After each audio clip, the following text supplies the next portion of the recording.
Itu tadi yang pertama, SDUWHV atau surat dukungan untuk working holiday visa. Kalau misalnya kalian dapat itu, ya congratulations.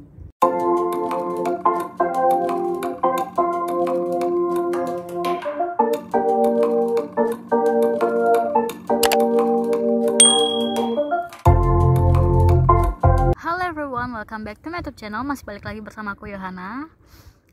Di video sebelumnya kan aku udah kasih tahu ke kalian mengenai persyaratan untuk SDUWHV, ya nggak sih? Nah, di video kali ini aku mau kasih tahu atau kasih informasi ke kalian persyaratan untuk ngambil working holiday visanya, untuk daftar working holiday visanya. Pastikan kalian harus sudah dapat yang namanya surat dukungan untuk working holiday visa atau SDUWHV dulu. Jadi itu syarat utama atau yang paling penting untuk apply visa working holiday-nya. So, syarat-syarat selanjutnya untuk ngambil atau bikin working holiday visanya itu tadi yang pertama, SDUWHV atau surat dukungan untuk working holiday visa. Terus kalau misalnya kalian dapat itu, ya congratulations. Terus syarat yang kedua, balik lagi, kalian isi data. Untuk ngambil SDUWHV juga kalian harus ngisi data ya, itu yang luarnya. Terus yang ketiga itu paspor. Yang keempat itu IELTS. Lagi kalian masukin IELTS-nya, ya itu udah berbahasa Inggris ya. Terus yang kelima surat referensi bank. Yang keenam itu ijazah. Nah, yang ketujuh itu KTP atau akte lahir. Aku bakalan jelasin ke kalian mengenai kayak ngurusnya, udah gitu tips-tipsnya gimana. Udah gitu aku bakalan kasih tahu ke kalian mengenai biayanya juga. Kayak di video sebelumnya kan aku udah kasih tahu biayanya. Nah, tapi untuk ngurus SDUWHV itu kan kayak online ya, jadi nggak ada biaya apapun gitu. Nah, waktu itu pun juga aku untuk SDUWHV-nya itu biasanya kayaknya tahun sebelumnya itu kita ke Jakarta untuk interview. Nah, tapi waktu itu yang waktu aku ngurus itu aku nggak ada ke Jakarta, jadi semuanya mereka yang iniin kayak kirim secara online gitu, benar-benar semuanya online. Jadi untuk ini pun juga untuk working holiday visanya aku ngurusinnya juga online, tapi ada biaya, kayak istilahnya biaya pembuatan visanya itu sebesar $510, atau aku kemarin karena bayar pakai rupiah itu sekitar 5.300.000. Memang sih ya pajaknya kali ya, pokoknya itu aku bayar sekitar 5.300.000, atau kalau di dolar itu $510 Australian dollar.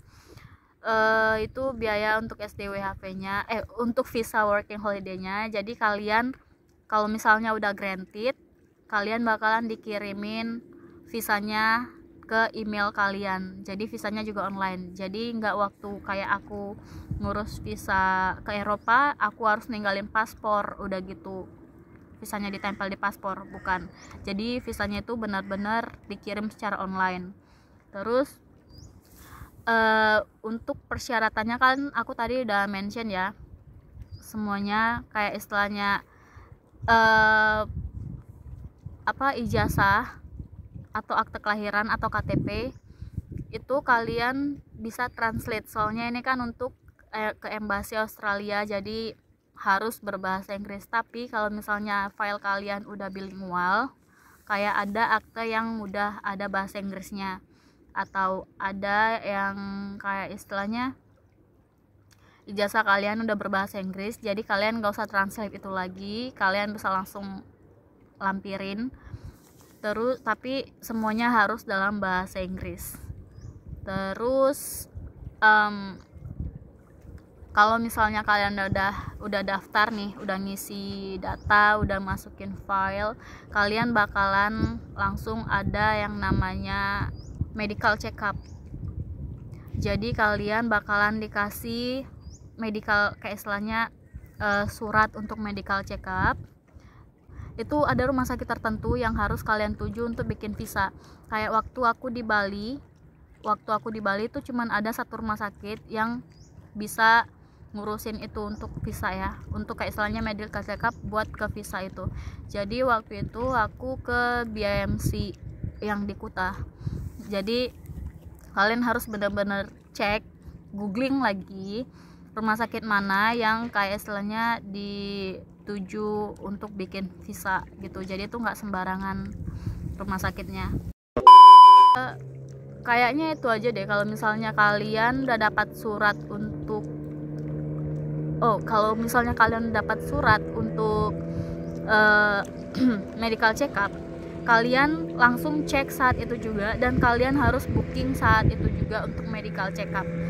Karena waktu itu timingnya aku harus nunggu sekitaran 2 minggu untuk medical check up. Nah, waktu aku medical check up kan cewek itu masa period kan yang harus diiniin, kayak harus diwaspadain, karena pas kalian period itu ataupun lagi menstruasi, kalian nggak boleh ngelakuin yang namanya medical check up. Jadi kalian harus nunggu sampai menstruasi kalian tuh selesai, baru kalian bisa ngatur ulang schedule-nya. Nah, sedangkan surat yang kita dapat dari embassy untuk medical check up-nya itu cuman berlaku kayak sekitar 28 hari aja gitu. Jadi benar-benar kalian harus cek tanggal period kalian. Kalau misalnya masih lama lagi, kalian langsung booking segera untuk ngambil tanggal. Jadi kalian bisa nentuin kapan gitu. Ya nggak kalian sih yang nentuin, rumah sakitnya yang nentuin. Cuman kan kalian bisa milih tanggal ya. At least kalian bisa tanya gitu loh, kalau misalnya kalian tahu jadwalnya kalian kapan gitu. Itu bagian cewek ya. Kalau bagian cowok mah bebas aja, tapi jangan sampai lebih dari kayak istilahnya 28 hari. Kayak yang aku bilang tadi, itu bener-bener kayak langsung booking aja gitu. Kalau misalnya udah dapat suratnya ya, langsung booking. Itu untuk medical check up. Untuk medical check upnya itu biayanya waktu itu kalau nggak salah 1.350.000. Aku waktu medical check up di Bali, di BIMC Kuta Bali, itu sekitaran 1.350.000. Ya kayaknya itu aja deh kalau misalnya untuk ngurusin working holiday visanya. Persyaratannya yang kayak yang aku sebutin tadi. Udah gitu kalian tinggal daftar online aja, dan nanti kalian bakalan dikasih langsung surat untuk medical check up. Terus kalian langsung booking. Nanti hasil medical check up-nya itu bakalan dikirim langsung dari pihak rumah sakit ke imigrasi ke kedutaan Australia, ke embasinya langsung. Jadi itu kalian gak harus ngirim itu sendiri, tapi pihak rumah sakitnya yang bakalan ngirim ke mereka gitu. So singkat kan, lebih panjang yang SDOWHV kan? Iya emang sesingkat itu. Cuman aku punya kendala waktu itu. Kendalanya itu nama di KTP ku dan di paspor tuh beda. Mungkin kalian mikir kan, aku baru bikin paspor, tapi kenapa namanya beda di KTP? Karena aku nggak tahu sejak kapan namaku ada tertera BR. BR tuh sebenarnya baru ya. Kan namaku sebenarnya ada 3 nih. Nah tambah BR-nya tuh ada lagi space jadi 4 gitu. Aku jadi kayak enggak deh gitu deh. Jadi kayak aku nggak apa-apa punya marga, cuman jangan ada BR-nya tuh gitu. Jadi aku karena ada fotokopi kartu keluarga lama, terus fotokopi KTP lama.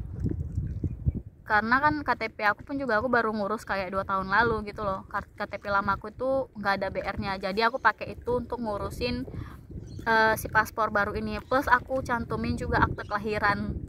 Akte kelahiran aku juga nggak ada BR-nya. Jadi aku iniin kayak cantumin akte kelahiran terus paspor lamanya aku. Jadi semuanya sesuai. Makanya itu kenapa makanya paspor aku namanya beda sama yang di KTP. Sama sih, cuman ada kata BR-nya itu aja salahnya gitu. Nanti aku bakalan ganti setelah aku balik ke Indonesia, aku bakalan ganti yang di KTP. Terus kemarin aku kan kalau misalnya beda hasilnya ditolak nggak ya gitu, ternyata itu yang diikutin nama kita yang di paspor, bukan yang di KTP, karena data kita itu yang diterima untuk ke internasional kan paspor, jadi data kita yang diterima itu cuman paspor. Jadi itu juga nggak masalah, karena namaku juga ternyata di bank, surat referensi banknya itu juga ada BR-nya, itu ngikutin KTP kan. Kalau bank kan aku baru ngurus ya, terus itu juga ada BR-nya. Udah gitu ijazah juga ada BR-nya, ternyata itu nggak masalah, itu nggak masalah sama sekali yang ada BR itu. At least kayak family name itu masih sama, nama awal tuh masih sama, jadi itu yang jadi patokan gitu loh. Kalau misalnya nama yang di tengah itu kan kayak cuman middle name doang kan ya, itu jadi nggak terlalu ini, itu nggak masalah sama sekali. Aku kemarin tuh udah deg-degan, cuman ya puji Tuhan nggak ada masalah sama sekali. Mungkin kalau misalnya kalian ada kendala ke situ atau kalian visanya ditolak gara-gara itu, mungkin aku yang luck ya, aku yang beruntung karena ya visaku diterima gitu. Aku ngurus SDWHV juga, aku dapat surat dukungannya untuk working holiday visanya. So itu dia persyaratan, terus tips-tipsnya. Udah gitu biaya yang aku keluarin untuk ngurus visa dan juga medical check up.